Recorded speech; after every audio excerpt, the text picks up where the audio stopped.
BrahMos planet की सबसे fastest supersonic cruise missile है, जिसको अभी तक की टेक्नोलॉजी के अकॉर्डिंग इसको इंटरसेप्ट करना ऑलमोस्ट इम्पॉसिबल है, क्योंकि यह मिसाइल रेमजेट इंजन यूज करती है जो मिसाइल को माक 3 की स्पीड तक लेकर जा सकता है। दोस्तों, वीडियो में आगे आपके लिए एक बेहतरीन अनाउंसमेंट है आपके इस 1 मिलियन के बेहतरीन सपोर्ट के लिए। लेकिन सबसे पहले कुछ बेसिक टर्मिनोलॉजी में आपको एक्सप्लेन कर देता हूँ ताकि वीडियो समझने में आसानी रहे। मिसाइल की स्पीड को माक 1 माक 2 के नाम से जानते हैं। माक 1 का मतलब है साउंड की स्पीड जो 1225 किलोमीटर पर आवर है। इसी तरीके से माक 2 का मतलब 2 टाइम्स ऑफ साउंड की स्पीड, और ऐसे ही माक 3, 4, 5 की स्पीड आगे बढ़ती जाती है। सुपरसोनिक मिसाइल वह सब होती है जो माक 1 से माक 4 की स्पीड तक ऑपरेट करती है, लेकिन हाइपरसोनिक मिसाइल माक 5 की स्पीड के ऊपर ऑपरेट करती है।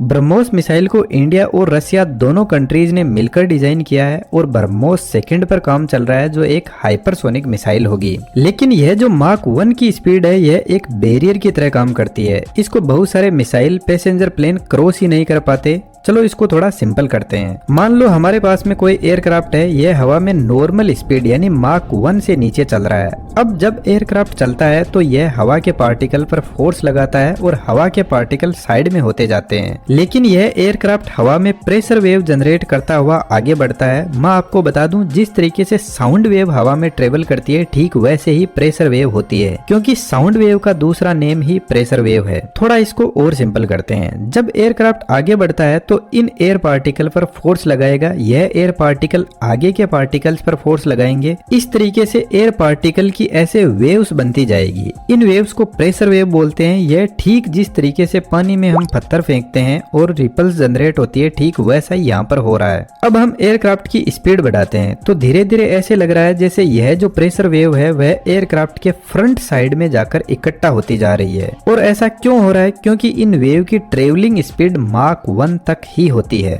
थोड़ा और सिंपलिसिटी के लिए मान लेते हैं एयरक्राफ्ट 0.5 माक पर चल रहा है, लेकिन आप देख सकते हो यह प्रेशर वेव एयरक्राफ्ट से आगे जा रही है क्योंकि यह माक 1 की स्पीड तक चल सकती है। अब जैसे जैसे एयरक्राफ्ट की स्पीड माक 1 तक पहुंचेगी यह प्रेशर वेव एयरक्राफ्ट के नोज पर आकर इकट्ठा होने लग जाएगी और अब माक 1 के एकदम पास में एक प्रेशर वेव का बैरियर बना देगी। अब यदि एयरक्राफ्ट में पावर बची हुई है और ज्यादा थ्रस्ट लगाने के लिए तो ही यह बैरियर टूट सकता है, अदरवाइज तो माक 1 की स्पीड के नीचे ही चलो।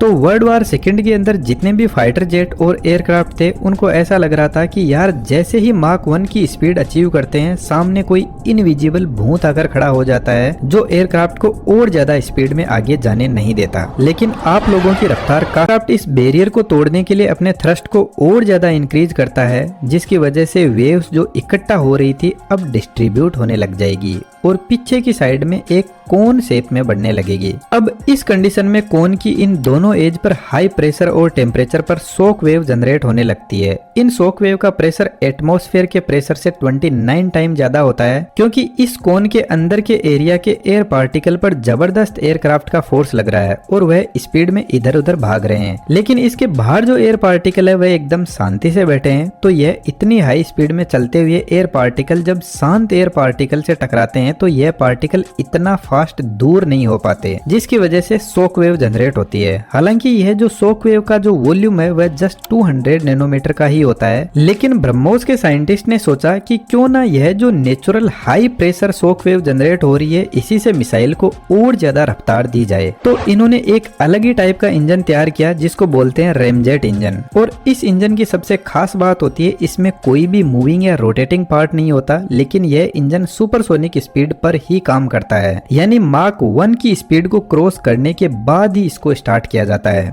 इंजन की वर्किंग बहुत आसान है, लेकिन सबसे पहले हम समझते हैं शॉक वेव का कंसेप्ट यहाँ पर कैसे अप्लाई होता है। फॉर एग्जांपल ऐसा कोई मिसाइल टाइप सिलेंडर है, जब यह सुपरसोनिक स्पीड पर चलता है तो इसकी बाहर की एज से बहुत सारी प्रेशर वेव जनरेट होगी, जो अभी हमने देखा था कि कोन शेप में होती है।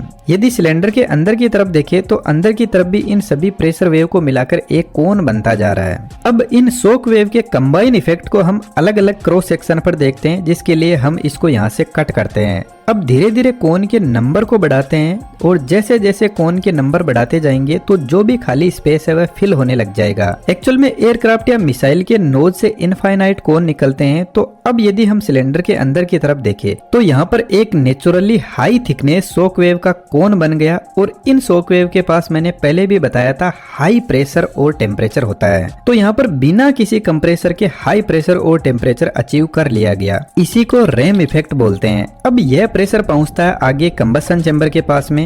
इस चेंबर के अंदर फ्यूल को जलाया जाता है और मोस्टली रेमजेट इंजन के अंदर हाइड्रोजन को एज ए फ्यूल काम में लिया जाता है। तो यहाँ जितनी भी हाई हीटेड और प्रेशर वाली एयर इस चेंबर के पास पहुंचती है तो यह उनमें फ्यूल को मिक्स करके बर्न करने लगता है, जिससे गैस और ज्यादा हाई वेलोसिटी और प्रेशर के साथ में मिसाइल से बाहर निकलती है। और न्यूटन का थर्ड लॉ ऑफ मोशन हमें यही बताता है कि एग्जॉस्ट से जितनी ज्यादा हाई स्पीड से गैस निकलेगी उतना ही ज्यादा आपको रिएक्शन में थ्रस्ट मिलेगा। और इस थ्रस्ट को बढ़ाने के लिए एक कन्वर्जिंग और डाइवर्जिंग नोजल और लगा देते हैं। अब यहाँ पर एक प्रॉब्लम आती है। आपने देखा कि इंजन की वर्किंग एकदम ही सिंपल है, लेकिन इस कंडीशन में जो मिसाइल की स्पीड है वह मुश्किल से मार्क 1.2 से मार्क 1.5 तक ही पहुंच पाएगी, क्योंकि कंबसन चेंबर प्रेशर जब एक लिमिट से ऊपर निकल जाता है तो कुछ हवा वापस साइड से स्पिल आउट करने लग जाएगी। तो मिसाइल को और ज्यादा स्पीड देने के लिए फ्रंट नोजल को थोड़ी अलग डिजाइन दी गई और एक नोज कोन को यहाँ पर सेट किया गया। अब इस न्यू डिजाइन में आप देख सकते हो जैसे जैसे एयर आगे बढ़ती है तो उसका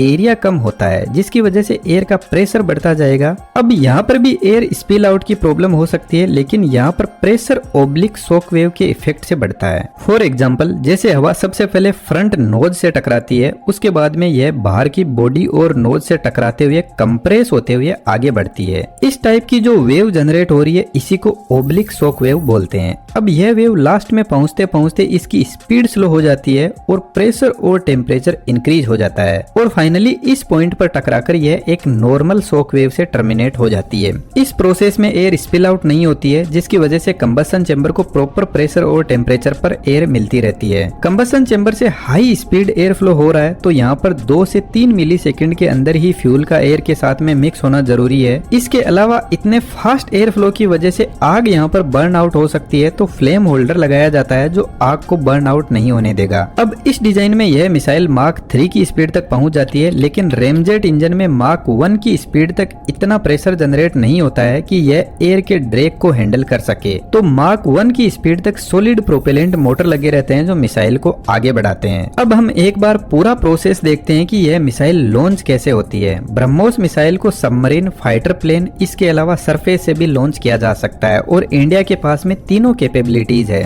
स्टेप 1, सबसे पहले मिसाइल के नोज कोन के अंदर इसके वॉर हेड को रखा जाता है। अभी इसकी कैपेसिटी 300 kg तक है। यह मिसाइल न्यूक्लियर वॉर हेड भी कैरी कर सकती है। स्टेप 2, मिसाइल के कंप्यूटर सिस्टम में टारगेट की लोकेशन फीड की जाती है, साथ में फ्लाइट पाथ भी डिसाइड किया जाता है कि मिसाइल ऊपर जाकर वापस नीचे आएगी या फिर लो एल्टीट्यूड पर फ्लाई करेगी।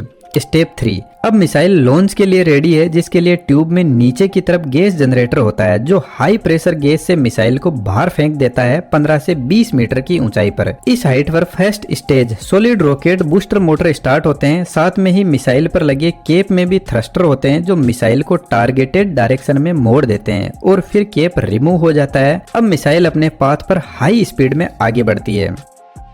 स्टेप 4, जैसे ही सॉलिड मोटर मिसाइल को मार्क 1 की स्पीड क्रॉस करवाती है तो यह अलग हो जाते हैं। अब रेमजेट इंजन स्टार्ट होता है मिसाइल को और ज्यादा स्पीड देने के लिए। स्टेप 5, मिसाइल अपने फ्लाइट पाथ को फॉलो करती है, लेकिन यदि कोई इसको इंटरसेप्ट करने के लिए पीछे से मिसाइल आ रही है तो यह अपने फ्लाइट पाथ को चेंज करके इंटरसेप्टिंग मिसाइल को कंफ्यूज करके बच सकती है।